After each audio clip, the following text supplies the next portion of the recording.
सम्मानित मुल्क के मालिकों, मैं बौद्ध भिक्षु सुमित रतन आज मैं एक और प्राचीन राजवंश की चर्चा आपके बीच में करने आया हूं। इतिहास उठा के देखिए, उसका नाम मिलता है पाल राजवंश। पाल राजवंश में बौद्ध दर्शन के अनुसार, बौद्ध साहित्य के अनुसार 19 राजा हुए हैं। एक नहीं 19। गोपाल, धर्मपाल, विग्रहपाल, अनुग्रहपाल, रामपाल, महिपाल, बहुत तमाम पाल राजा हुए। पश्चिम बंगाल से लेकर के कन्नौज से लेकर के थानेश्वर, थानेश्वर से लेकर के जालंधर तक इन लोगों का शासन था। इस दौरान जितने भी आक्रांता आए, इन लोगों ने उनको पटकनी दी और बाहर निकालने का काम किया। ये सभी राजा श्रमण संस्कृति के पुरोधा थे।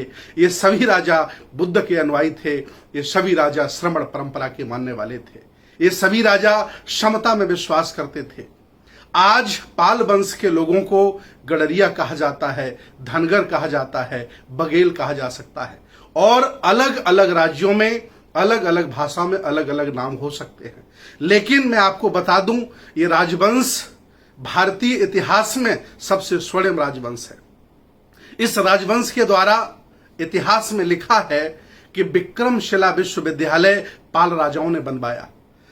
नालंदा, तक्षशिला, उदंतपुरी, विक्रमशिला, सिरपुर जैसे विश्वविद्यालयों का जीर्णोद्धार पाल राजाओं ने किया। पाल राजाओं ने इस देश को बहुत कुछ देने का काम किया है। लेकिन आज ये पाल वंश, ये खानदान, ये धर्मपाल का खानदान, उनका वंश जिन लोगों के सामने गिड़गिड़ा रहा है। कभी जब ये राजा हुआ करते थे तो ये लोग उनके वहां पानी भरा करते थे, ये लोग उनके यहां नौकरी किया करते थे, उनकी कृपा पर जीते थे। इसलिए देश भारत के अल्पजनों ने, देश भारत के मनुवादियों ने, ब्राह्मणों ने इस पाल वंश का काम क्या दिया? चराइए आप जानवर, भेड़ें चराइए आप, गडरिया कहकर के अपमानित किया।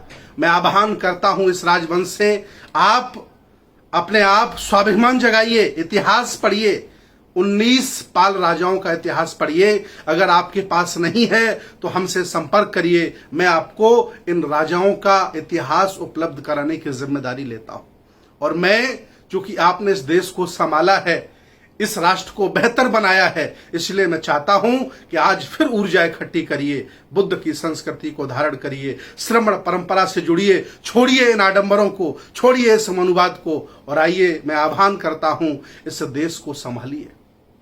कभी आप इस देश के राजा महाराजा रहे, सम्राट रहे, आज आपको कोई मुख्यमंत्री नहीं बनने देता है, प्रधानमंत्री नहीं बनने देता है, MP MLA नहीं बनने देता है। इसलिए क्योंकि आपने अपना इतिहास भुला दिया है, पूर्वजों का इतिहास बुला दिया है। इतना ही नहीं, इस गौरवशाली इतिहास में, इस वंश में अहिल्याबाई होलकर जैसे लोग पैदा हुए। अहिल्याबाई होलकर के घर में जब कोई पुरुष नहीं बसता है तो अंग्रेज उसे कैद में रखना चाहते हैं, उसे पकड़ना चाहते हैं। लेकिन अहिल्याबाई होलकर ने कसम खाई थी कि कभी भी गोरे ये मेरे शरीर से हाथ नहीं लगा सकते हैं। युद्ध में लड़ी, हजारों अंग्रेजों को मारा, और जब लगा कि हम गिरफ्तार हो जाएंगे तो अपनी ही कटार से अपनी हत्या कर ली, अर्थात इस वीर गति को प्राप्त हो गई, शहीद हो गई। ये अहिल्याबाई होलकर है, इसी खानदान का मान सम्मान है। इतना ही नहीं, आगे चल करके पेरियार रामास्वामी नायकर इसी खानदान में पैदा हुए, और उन्होंने ढोंग को, पाखंड को उखाड़ के फेंका। आज भी उनके खानदान के लोग तमिलनाडु की सरकारें चला रहे हैं। मैं आह्वान करता हूं इस राजवंश से, पूरे देश में है, ऐसी कोई जगह नहीं है, ऐसी कोई ब्लॉक नहीं, ऐसी कोई विधानसभा नहीं, ऐसा कोई जिला नहीं जहां पाल, धनगर, गडरिया समाज के लोग, बघेल समाज के लोग नहीं रहते। आओ, ये देश आपको पुकार रहा है, आओ, एक श्रमण आपको पुकार रहा है, और पुराने गौरव को पहचानो, अपने इतिहास को जानो, अपने पुरखों को पहचानो। आपके पुरखा किसको मानते थे और आप किसको मानते हैं? क्या खूबी थी आपके पुरखों में कि देश के सम्राट हो गए, और क्या आपने गवा दिया कि आज भेड़ों बकरियां चराने की नौबत आ गई? नहीं, इतिहास पहचानो, पुरखों की विरासत को जानो। आज नहीं कल एक दिन फिर आप देश के शासक बनोगे। आओ मेरे पुराने बौद्धों, आओ पाल समाज के राजा महाराजाओं, आओ। ये देश, ये बुद्ध की संस्कृति आपकी तरफ निहार रही है, आपको पुकार रही है। बहुत बहुत साधुवाद, बहुत बहुत धन्यवाद। मैं पाल समाज के, धनगर समाज के, गडरिया समाज के सभी राजा महाराजाओं से निवेदन करता हूं कि इस वीडियो को वो शेयर करें ताकि सभी लोग जान पाएं कि गौरवशाली प्राचीन पाल वंश कितना ऐतिहासिक था और उसने भारत को क्या दिया। बहुत बहुत धन्यवाद, बहुत बहुत साधुवाद।